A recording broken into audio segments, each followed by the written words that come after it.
Here I've got Samsung Galaxy S20 and let me show you how to activate airplane mode on the following device. So actually you have a few methods.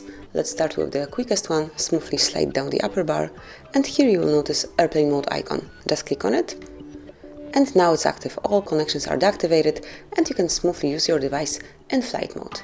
Then to turn it off smoothly, go to the upper bar again and turn off airplane mode by tapping on the same icon. And then you can also activate flight mode through the settings, so just open the list of all applications, then find and select the settings. Here you should pick connections right here, and now by tapping on airplane mode, over here you can turn off calling, messaging and mobile data. Just like that. And as you can see here, you've got the plane sign, which means that you are currently in airplane mode.